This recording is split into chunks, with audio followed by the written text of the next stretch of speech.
I thought my fiancé was cheating with my sister. Truth was somehow worse. I thought my fiancé was having an affair with my younger sister. I was wrong. Honestly, I wish that had been the truth because what they were actually doing was so calculated that I still have trouble explaining it without sounding completely paranoid. This all started about 6 months before our wedding. I was 30 at the time and my fiancé Daniel was 34. We had been together for a little over 3 years and engaged for 8 months. My sister, Leah, was 27. Before anyone asks, no, Daniel and Leah were never particularly close, or at least I didn't think they were. They were friendly in the normal way you would expect your partner and sibling to be friendly. Daniel would tease her about being late to everything. Leah would sometimes send him links to tools or gadgets she thought he would like. They followed each other on social media, but they weren't constantly texting or hanging out. At least, not in front of me. Daniel worked in property management. He handled apartment buildings for several private owners, mostly dealing with tenants, repairs, rent collection, and paperwork. I worked as a dental hygienist. We were not rich, but we were comfortable. We rented a townhouse together and were saving for the wedding. I also owned my grandmother's house. This is important. My grandmother raised me for a large part of my childhood because my parents had a very unstable marriage. When she died, she left me her small 3-bedroom house. It wasn't a mansion. It was an older house in a normal neighborhood, but it was completely paid off and worth around $360,000. Daniel and I had discussed moving into it after the wedding. The house was currently empty because it needed some repairs, and Daniel said he could manage the renovations through his work contacts. In hindsight, I should have paid more attention to how interested he was in that house. But at the time, I thought he was excited about our future.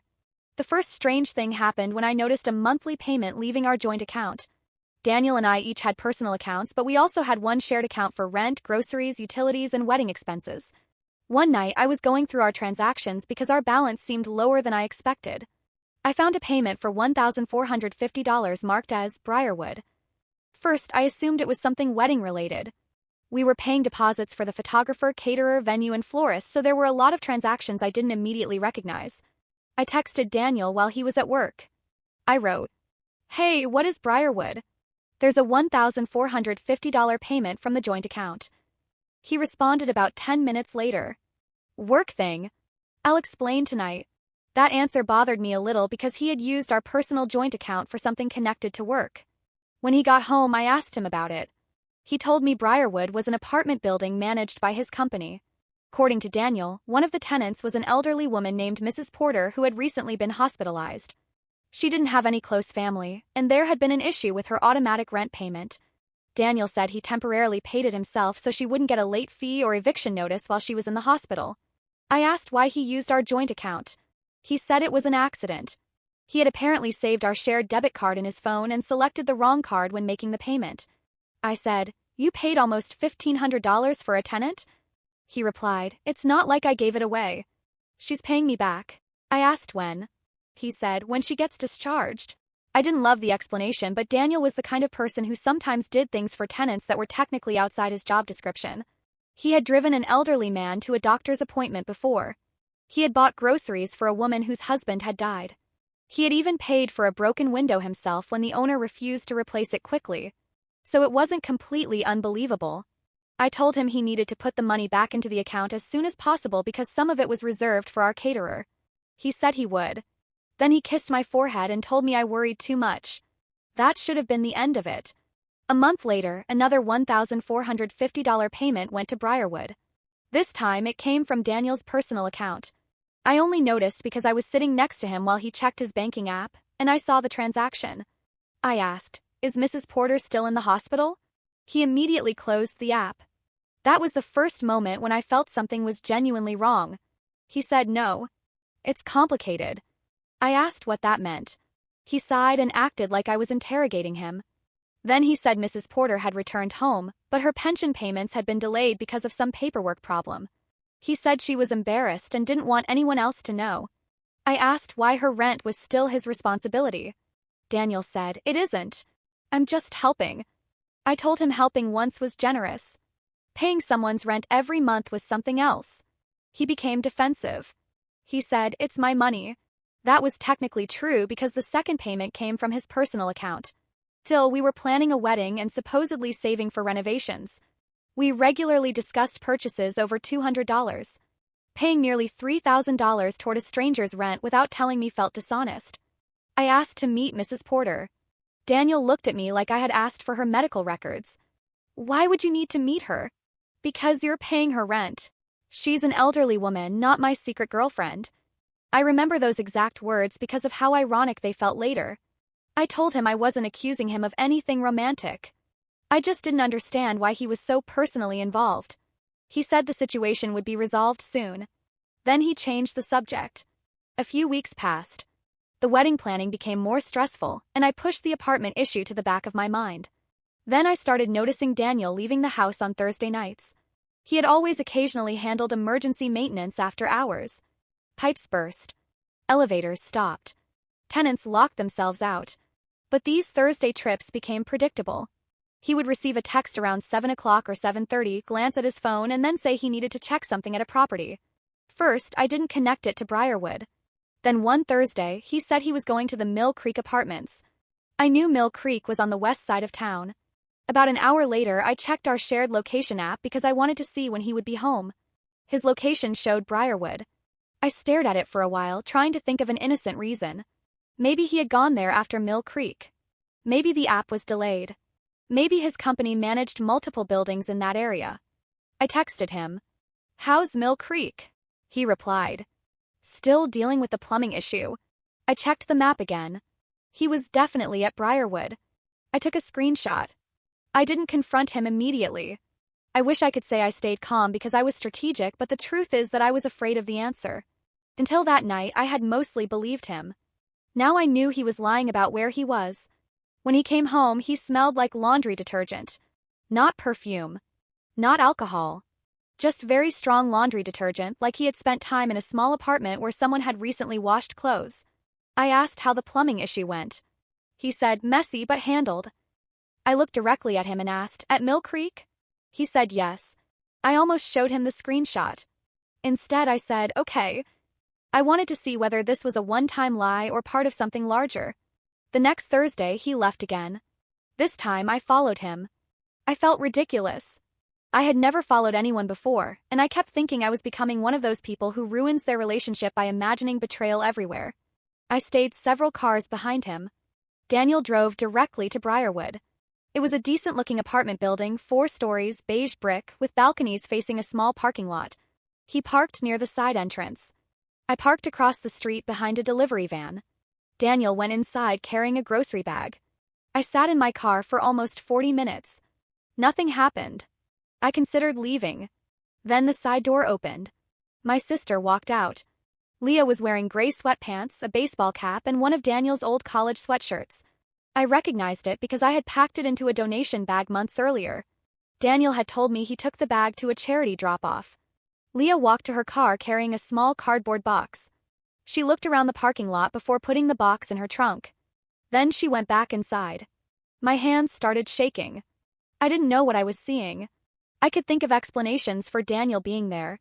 I could think of explanations for Leah being there. I could not think of an explanation for both of them being there secretly while Daniel lied to me. I took several pictures. They weren't great because I was across the street, but they clearly showed Leah entering and leaving the building. About 20 minutes later, Daniel came out alone. He drove home. I waited another 10 minutes, then drove to Leah's apartment. Her car wasn't there.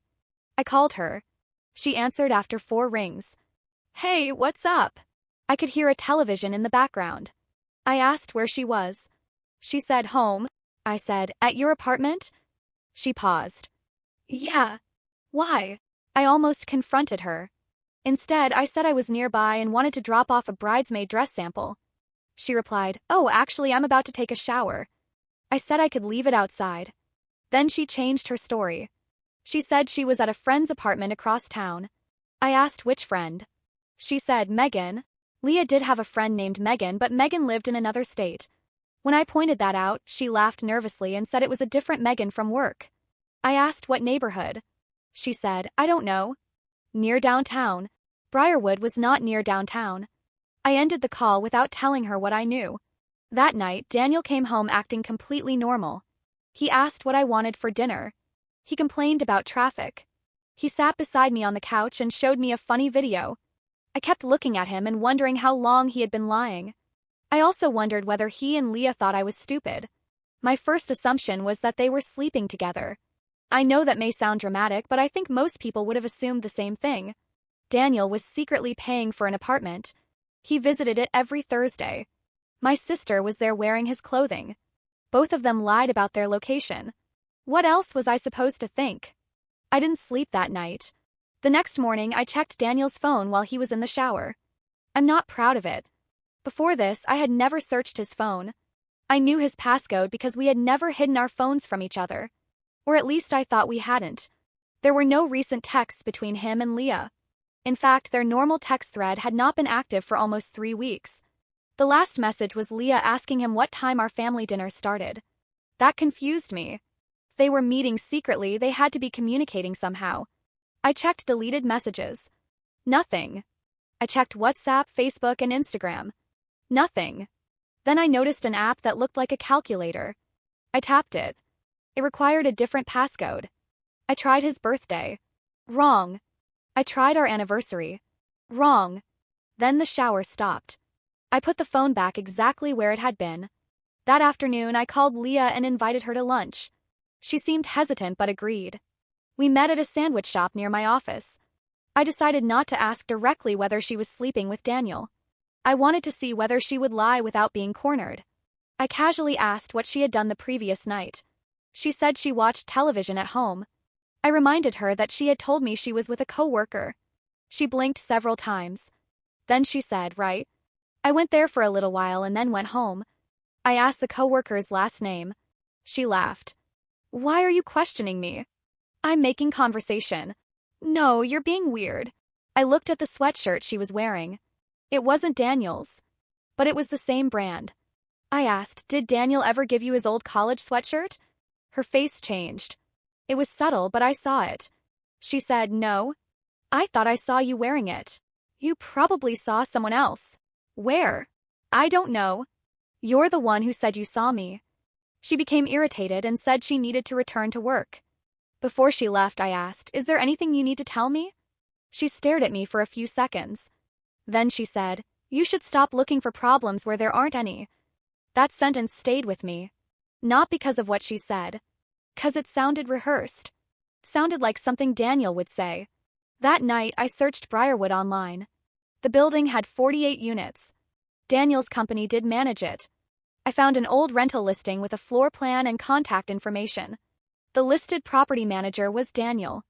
I called the number using a different phone at work. Daniel did not answer. A receptionist answered. I told her I was interested in renting at Briarwood and asked whether Unit 3C was available. "Pick 3C randomly." She said no. I asked which units were occupied. She said she couldn't give tenant information. Then I asked whether Mrs. Porter still lived there. The receptionist said, "I don't recognize that name." I told her Daniel had mentioned her. The receptionist put me on hold. When she returned, her tone had changed. She said she was unable to discuss tenants and suggested I email management. About 15 minutes later, Daniel texted me. "Did you call my office asking about Briarwood?" I stared at the message. I hadn't given the receptionist my name. Called him. He answered immediately. I asked how he knew it was me. He said the receptionist recognized my voice from when I had called before. I had never called his office.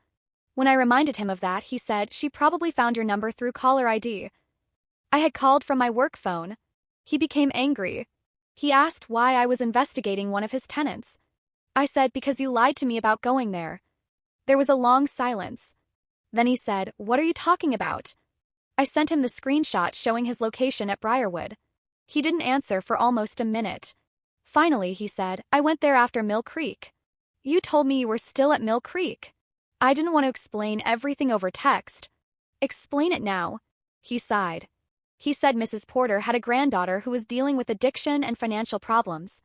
According to him, the granddaughter sometimes stayed at the apartment and created problems. Daniel had been checking on Mrs. Porter because he was worried about her safety.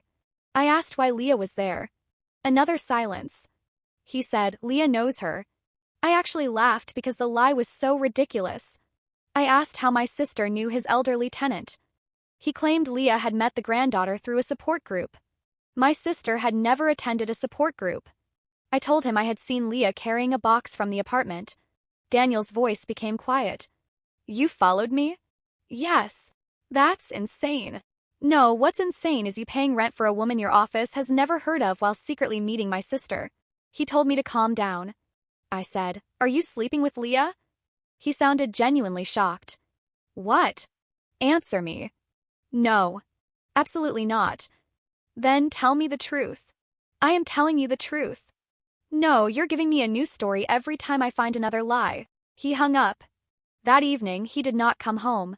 He texted that he needed space and stayed with a coworker. Leah stopped responding to my calls. I was furious, humiliated, and terrified that my engagement had just ended. But there was also something that didn't fit. If Daniel and Leah were having an affair, why were they renting an apartment through Daniel's own company? Why meet there at the same time every Thursday? Why would Daniel use our joint account for the rent? And who was the apartment actually leased to? I decided I needed proof before confronting either of them again. The next morning, I went to Briarwood. I waited near the front entrance until someone came out and held the door. I felt guilty sneaking inside, but at that point I was beyond caring. There were 16 units on each floor. I didn't know which apartment Daniel had visited. So I started walking the hallways. On the third floor, I smelled the same strong laundry detergent that had been on Daniel's clothes. I followed the smell to Unit 3F. There was no name on the door. I knocked. No one answered. I knocked again and said, Mrs. Porter? Nothing. Then I heard movement inside. Someone was there. I stepped back. Peephole darkened for a second. I said, My name is Mara. I'm Daniel's fiancé. The door opened about 2 inches, but the security chain remained attached. A woman looked out. She was probably in her early 40s. She had dark hair pulled into a low ponytail and wore large glasses. I asked if she was Mrs. Porter. She said no. I asked whether Leah was there. The woman's expression changed. She tried to close the door. I put my shoe against it. I said, Please.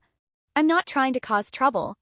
I just need to know why my fiancé and my sister are coming here. The woman whispered, You're not supposed to be here. That was not the response I expected. I asked who she was. She looked down the hallway. Then she said, You need to leave before Daniel finds out. I said, Daniel already knows I'm suspicious. No, he doesn't know you're here. How would he know? She did not answer. Then her eyes moved past me toward the stairwell. Her face went pale. She shut the door. I turned around. A maintenance worker stood near the stairs holding a toolbox. I had never met him, but he knew my name. He said, Mara, you need to come downstairs. I asked how he knew who I was. He said Daniel had shown staff my photograph because I was not authorized to enter the property. That made no sense. Why would Daniel expect me to come there? I told the maintenance worker I was leaving. He followed me all the way to the parking lot. When I got into my car, there was a note under my windshield wiper. It said, Stop digging into things you don't understand. I took a picture before touching it. Then I placed it in a plastic bag from my car. I called Daniel. He didn't answer. Called Leah. She declined the call. So I texted both of them the photograph. Daniel called within seconds. He asked where I was. I said, Why? So you can send someone else to follow me? He said he had nothing to do with the note. I told him I had spoken to the woman inside 3F. Another silence. Then he said, You went inside the building? Yes. You need to stay away from that woman. Who is she? She's unstable. She knew who I was. Because Leah probably told her. Why would Leah tell her about me? Mara, please go home. I asked why. He said, Because you're making this dangerous. That was the first honest thing he had said. I didn't go home. Instead, I drove to my grandmother's house. I had not visited in several weeks because Daniel was supposedly handling renovations. When I arrived, the front door lock had been changed.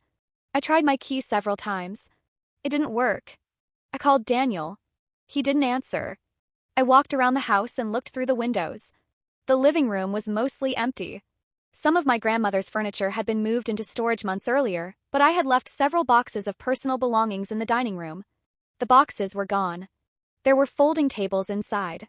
On one table, I could see stacks of papers. I tried the back door. Also locked. Then I noticed a small keypad attached beside the garage door. That had not been there before. Called a locksmith. I showed him my ID and a copy of the deed that I kept in my email. He opened the front door. The moment I stepped inside, I knew the house was not being renovated. It was being used as an office. There were printers, document scanners, mailing supplies, and boxes of blank envelopes. On the dining table, I found stacks of forms, loan applications, property transfer documents, insurance paperwork. Most of them had my name on them. First, I thought Daniel had been preparing renovation financing. Then I saw the signatures. My signature. Except I had not signed anything. I picked up one document. It was an application for a home equity line of credit for $180,000. Property listed as collateral was my grandmother's house. The applicant was me. My annual income had been inflated. My employment information had been changed. There was even a copy of my driver's license attached. I sat down because my legs suddenly felt weak. I found another document authorizing someone named Mara Velez to transfer funds to an account I did not recognize. Another form listed Daniel as an authorized property representative. Then I found photographs of myself. Pictures from social media. Copy of my passport. My social security number. Old tax returns. Everything someone would need to impersonate me financially. Some of the files had handwritten notes. One said, "Voice confirmation completed." Another said, "Signature needs to be more consistent." Then I found a photograph of Leah. She was sitting at a desk in the Briarwood apartment wearing a wig styled like my hair. In front of her was my driver's license. I think that was the exact moment I understood that this was not an affair. My sister was pretending to be me. I called the police. 2 officers arrived about 20 minutes later. I showed them the deed, the altered documents, and the forged signatures. They told me not to touch anything else. One officer asked whether Daniel had permission to access the house. I said he had permission to supervise repairs, not to use it as an office or apply for loans. They contacted a detective from the Financial Crimes Unit. While we waited, I called my bank and froze the joint account. I changed the passwords to my email, credit cards, and financial accounts. I also called all 3 credit bureaus and froze my credit. The detective arrived with another officer. Her name was Detective Salazar. She looked through the paperwork and asked me to explain everything from the beginning. When I mentioned Briarwood, she asked for the address and apartment number. I gave her 3F. She made a phone call. Then she asked whether Daniel had access to my grandmother's legal files. I said yes. My grandmother had created a trust before she died, and Daniel had helped me scan some of the paperwork for our attorney. Detective Salazar asked whether Daniel knew the house could not be sold without approval from the trust attorney. I said yes. She asked, could it be borrowed against? I didn't know. She said that might be what Daniel was trying to do. The police photographed and collected several documents.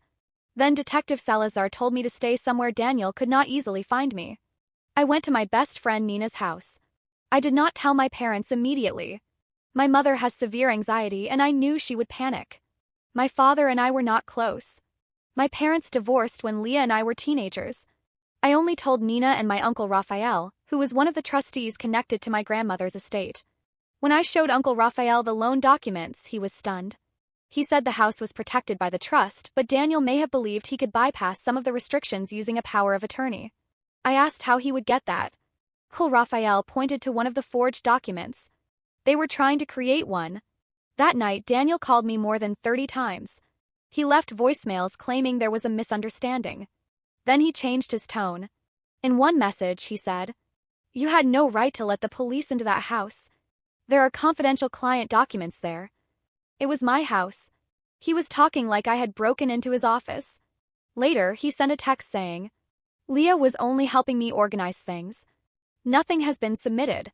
That was a lie. I checked my credit report and found 2 recent inquiries. One was from a lender I had never contacted. The other was from a bank where I did not have an account. I sent everything to Detective Salazar. The next morning, Leah showed up at Nina's house. I still don't know how she found out where I was. Nina saw her through the doorbell camera and told me not to answer. Leah stood outside crying. She kept saying she needed to explain. I eventually agreed to speak to her through the closed door while recording on my phone. Leah said Daniel had told her the paperwork was legal. I asked why she wore a wig and pretended to be me.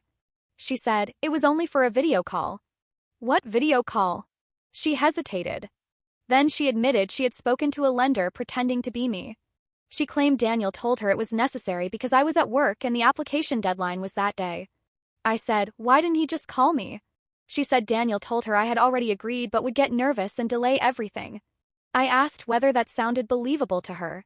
She started crying harder. She said she owed Daniel money.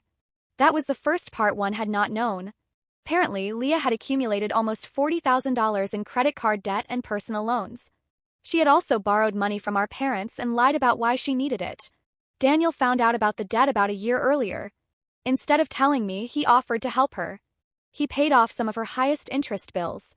In exchange, Leah started doing administrative work for him. First, it was normal work. Canning leases, filling out forms, answering tenant emails. Then Daniel asked her to sign my name on a renovation estimate because he said I had forgotten. Through that, he asked her to make a phone call pretending to be me. Then a video call. Each favor was slightly worse than the last. By the time Leah realized Daniel was applying for loans using my identity, she was already involved. I asked about the apartment. She said Daniel leased 3F under the name of one of his former tenants. The woman I had met was not Mrs. Porter. Her name was Celeste. She used to work at a title company. According to Leah, Celeste prepared documents and knew how to make applications appear legitimate. I asked why Celeste had warned me. Leah said Celeste had recently become nervous because Daniel was moving faster than planned. I asked what the plan was. Leah did not answer. I said, were you going to take the money and disappear? She said no. I asked again. Finally, she admitted Daniel planned to borrow against the house, transfer the money through several accounts, and then claim the funds had been used for renovations and wedding expenses. He expected me to discover the debt only after we were married. By then, according to him, it would be a shared financial problem. I almost could not process the level of calculation involved. Daniel wasn't planning to leave immediately. He planned to marry me. He planned to continue living with me. He planned to convince me that I had misunderstood paperwork or accidentally authorized something. And if I discovered the truth? He had prepared for that too. I asked Leah whether Daniel had ever talked about my mental health. She looked away from the doorbell camera. That told me enough. I demanded an answer. She said Daniel had collected messages where I complained about stress, insomnia, and anxiety. He had saved recordings of arguments where I sounded emotional. He told Leah that if I accused him of fraud, he would say I was unstable and confused. He had apparently even spoken to my mother about how overwhelmed I had been during wedding planning. I felt physically sick. For months, Daniel had been telling people I was forgetful. He would joke that I misplaced everything. He would tell our friends I was exhausted. He encouraged me to let him handle paperwork because I was too stressed. At the time, it felt supportive. Now I understood he was building a story. A story where I was unreliable. A story where I might sign something and forget. A story where Daniel was the patient fiancé trying to manage my increasingly erratic behavior. I asked Leah why she agreed to any of it. She said, I thought he was just trying to get us ahead. Us. She corrected herself. I mean you and him. No. You said us. She went silent. I asked how much money Daniel promised her. She said nothing. I told her I would send the recording to the police. Then she finally admitted he promised to clear all of her debt and give her $25,000 after the loan closed. I asked whether she understood that she had helped steal from me. She said, I wasn't trying to steal from you. You were pretending to be me. I was going to pay you back. With my own money? She started begging me not to involve the police. I told her the police were already involved. Her crying stopped. She asked, what did you tell them? Not, are you okay? Not, I'm sorry. She wanted to know how much trouble she was in. I said everything. She left. About an hour later, Detective Salazar called. The police had gone to Briarwood. Apartment 3F was empty. Celeste was gone. Most of the equipment had been removed. Daniel had not returned to work. He had also emptied his personal bank account. Thankfully, the joint account had already been frozen. Detective Salazar asked whether Daniel knew about a storage unit. I said no. She explained that they found a rental agreement among the documents at my grandmother's house. The unit was registered using my name. I had never rented one. Police obtained access that afternoon. Inside, they found boxes of mail addressed to me at different locations. Credit cards I had never opened. Copies of identification documents. Printers. Blank checks. Several wigs. and files belonging to other people. That was the moment the case became much larger. I was not Daniel's only victim. 'Cause Daniel worked in property management, he had access to tenant applications containing social security numbers, bank statements, IDs, employment records, and previous addresses. Detective Salazar believed he had been stealing identities for years. The elderly tenant story may have been based on a real person. There was a Mrs. Porter. She had died 2 years earlier. Daniel had continued using parts of her identity after her death. The lease for apartment 3F was connected to her records. The rent payments were not actually helping anyone. Daniel was paying for the apartment where he, Celeste, and Leah prepared fraudulent documents. The first payment from our joint account may not have been an accident. Detective Salazar believed Daniel wanted to create a financial link between me and the apartment. If the fraud was discovered, he could argue that I knew about the operation because I had paid the rent. That realization scared me more than anything else. He wasn't only stealing my identity. He was making it look like I was involved. Later that evening, Leah texted me. She wrote, "I have proof Daniel planned everything. I'll give it to you if you promise to help me." I sent the message to Detective Salazar. She told me not to respond until they had a plan. Police arranged for Leah to meet with me at a coffee shop while wearing a recording device. I did not want to do it. I was furious with her, but I was also terrified. Still, Detective Salazar explained that Leah might have information showing Daniel's intent. We met the next morning. Leah looked terrible. She had clearly not slept. She gave me a second phone. It was the hidden phone Daniel had been using. The calculator app on his regular phone was apparently a vault that contained the contact information for this second device. Leah said Daniel gave her the phone months earlier so they could communicate without leaving normal text records. The phone contained hundreds of messages. Some were between Daniel and Leah. Some were between Daniel and Celeste. Some were with people identified only by initials. The messages were worse than I expected. Daniel discussed me like I was a problem to manage. He wrote things like, "She'll sign if I make her think the venue is at risk," and "Keep acting nervous around her. She'll assume it's an affair." That message made my stomach drop. Possibility of an affair was not an accident. They wanted me to suspect one. They believed that if I caught Daniel and Leah meeting secretly, I would focus on sexual betrayal rather than financial fraud. Leah had even been told to wear Daniel's sweatshirt. It was bait. Daniel assumed I would either confront them emotionally or break off the engagement without investigating further. If I left him because I believed he cheated, he could portray himself as heartbroken while continuing to use the documents he had collected. There were also messages about my grandmother's house. Daniel wrote, "Once the line clears, we can move the first amount before she gets the statement." Celeste replied, "What if the trustee calls her?" Daniel wrote, "He won't. I've been intercepting the mail." I suddenly remembered that I had not received any letters from my grandmother's attorney in months. Daniel usually collected our mail because he arrived home before me. He had been hiding it. Another message said, "After the wedding, everything becomes easier." Leah replied, "She's asking more questions." Daniel wrote, "Then make her feel guilty. Tell her she's always suspicious of people." I looked across the table at Leah. I asked, "Did you?" She started crying. "Yes." I asked whether she had ever planned to tell me. She said she kept hoping Daniel would stop. I said, "You could have stopped." She said he threatened to expose her debt and report her involvement. I understood that Daniel manipulated her. I also understood that she made choices. Both things could be true. Then Leah told me something that changed the timeline. Daniel had known about my grandmother's house before he met me. Leah met Daniel first. 2 months before Daniel and I supposedly met at a friend's birthday party, Leah had met him through a property-related networking event. At the time, Leah had been looking for help refinancing her car loan. She told Daniel about our family. She mentioned that I owned a paid-off house but did not live in it. Daniel asked questions. Leah claimed she did not realize why. Then Daniel conveniently appeared at the birthday party where I met him.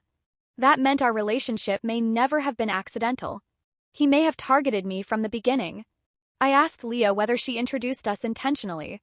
She said, "Not exactly." I asked what that meant. She said Daniel asked whether I was single. She gave him the details of the party. She told him what kind of men I liked. She even told him about my previous relationship and why it ended.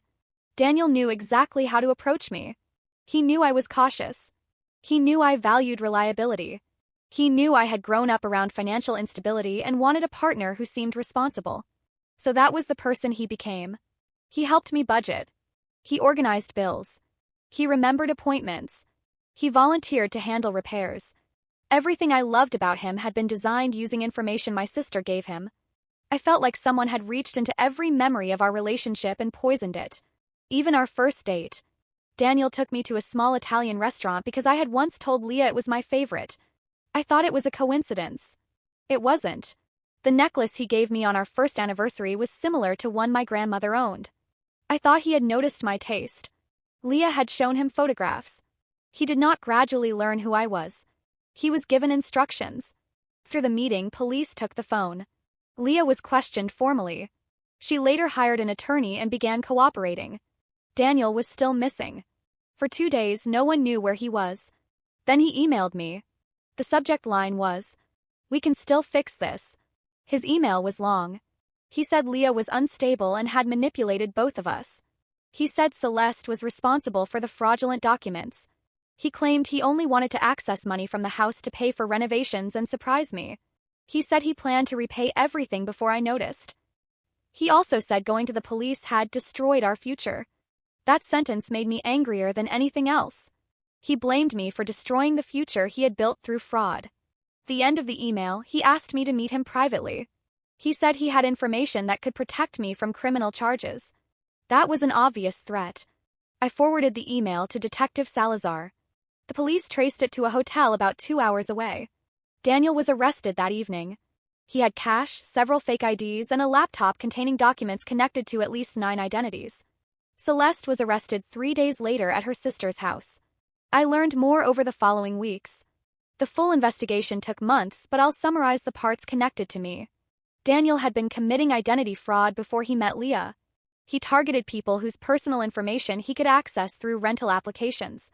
He preferred elderly tenants, people with poor credit, and former tenants who moved out of state because they were less likely to notice small accounts being opened. Celeste helped prepare and notarize fraudulent documents. She had lost her job at a title company years earlier for improperly accessing records. Daniel met her while managing an apartment she rented. Leah became involved later. First, Daniel used her for administrative work. Then he realized she looked enough like me to pass during low-quality video verification calls. We have similar faces, especially with the same hair and glasses. Leah completed 2 calls pretending to be me. One application was rejected. The other was still under review when I discovered the documents. Thankfully, no loan against the house was completed. However, Daniel had successfully opened 2 credit cards and 1 personal line of credit in my name. Total charges were a little over $18,000. The banks eventually removed the debt after the fraud investigation, but it took months. My credit was damaged temporarily. I had to replace documents, close accounts, submit reports, and speak with investigators repeatedly. The wedding was obviously canceled. I lost deposits for the venue and caterer, although the venue later refunded part of the money after I explained the situation. My mother was devastated. She blamed herself for not noticing Leah's debt. My father became furious and wanted the entire family to cut Leah off permanently. Uncle Raphael helped me secure my grandmother's house. We changed every lock, installed cameras, and removed all remaining equipment. The house felt contaminated. For a while, I could not enter without remembering the forged documents spread across my grandmother's dining table. That table was where she used to help me with homework. It was where she taught me how to make tamales. It was where she explained that owning something meant caring for it, not just benefiting from it. Daniel had turned that room into a place for stealing from me. I considered selling the house. Eventually, I decided not to. I renovated it slowly, using contractors Daniel had never worked with. Nina helped me paint. Uncle Raphael repaired the porch. My mother planted flowers in the front garden. The first night I slept there, I barely slept at all. But I stayed. I needed the house to feel like mine again. A lot of people have asked what happened to Leah. She pleaded guilty to several charges related to identity theft and fraud. Because she cooperated and provided evidence against Daniel and Celeste, she received a reduced sentence. She served several months in county custody, followed by probation, restitution, and mandatory financial counseling. Some relatives think I should forgive her because Daniel manipulated her. Others think I should never speak to her again. I'm somewhere in between, although I have not had direct contact with her in almost a year. I believe Daniel targeted her weaknesses. He found her debt, shame, and fear and used them. But Leah also knew I had not agreed to those loans. She knew she was impersonating me. She knew she was helping Daniel create a story where I looked unstable. She had many chances to warn me. Instead, she wore his sweatshirt so I would think they were sleeping together. That was not a frightened mistake. That was a decision. Before her sentencing, Leah sent me a letter. I did not read it for several weeks. When I finally opened it, most of it was an apology. She said she had resented me for years. I had always been the responsible sister. I finished school first. I managed money better. Our grandmother trusted me with the house. Leah felt like the family compared her to me constantly. Daniel noticed that resentment.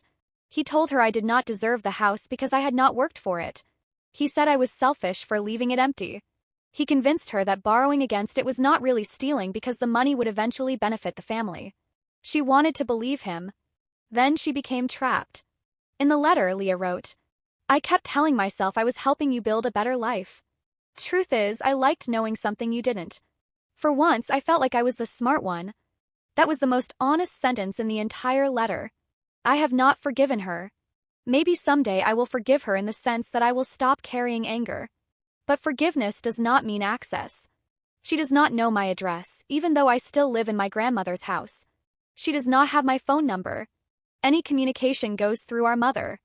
Daniel eventually pleaded guilty after investigators connected him to additional victims. He was sentenced to several years in prison and ordered to pay restitution. Celeste also pleaded guilty. The strange woman who warned me at the apartment was Celeste, but according to her attorney, she had already been planning to leave the operation. I don't know whether I believe that. She knew exactly what they were doing. She only became afraid when she thought they might get caught. There is one final detail that still bothers me. During the investigation, police recovered a folder labeled "After Wedding." Inside were draft documents Daniel had not yet used. One was a new will. It left most of my property to him. Another was a medical power of attorney naming him as the person who could make decisions if I became unable to do so. There were also notes about encouraging me to take a leave from work because of stress. Detective Salazar believed Daniel planned to isolate me financially after the wedding. She could not prove what he ultimately intended beyond the fraud. Maybe he only wanted control of the house and access to money. Maybe he planned to convince everyone I was mentally unwell. I try not to speculate beyond what we know. What I know is bad enough. I sometimes think about the night I followed Daniel to Briarwood. I remember sitting in my car, watching Leah walk out in his sweatshirt. I felt like my life was ending. I thought I had discovered the worst possible betrayal. My fiancé and my sister. An affair. A secret apartment. Months of lies. But the sweatshirt was a costume. The apartment was an office. And the affair was a distraction they had created because they believed heartbreak would make me easier to control. They were almost right. Had I confronted Daniel that first night and ended the relationship immediately, I might never have gone to my grandmother's house. I might never have found the loan documents. Daniel could have continued using my information after the breakup. He could have blamed the financial connection to Briarwood on me. He may even have convinced people that I was involved. The thing that saved me was the fact that his lies were just slightly too complicated. Every answer created another question. Mrs. Porter. The Thursday visits. The hidden phone. My sister's sweatshirt. The woman who knew my name. Changed locks. The clue looked small by itself. Together, they showed me the truth. So I suppose the main reason I'm posting this is because people always say you should trust your partner. And generally, I agree. Relationships cannot survive constant suspicion. But trust does not mean ignoring evidence. Does not mean accepting explanations that keep changing. Does not mean allowing someone to call you irrational every time you notice that their story makes no sense. Daniel spent years teaching me to doubt myself. He would give me an answer that almost worked, then act offended when I asked about the part that didn't. By the end, I was more embarrassed about questioning him than he was about lying. That was the point. I live in my grandmother's house now. The dining room is no longer filled with printers and forged documents. I restored her old table. There were deep scratches across the surface from the equipment Daniel placed on it, so I sanded it down and refinished it. You can still see some of the marks if the light hits it at an angle. First, I wanted them completely gone. Now I don't mind them. They remind me that damage can be repaired without pretending it never happened. A few months ago, I received a letter addressed to my old townhouse. It was forwarded to the house. There was no return address, but I recognized Daniel's handwriting. I did not open it. I took it to the fireplace and burned it. That probably sounds dramatic. But after spending 3 years believing every word he gave me, it felt good to decide that I didn't need to hear one more.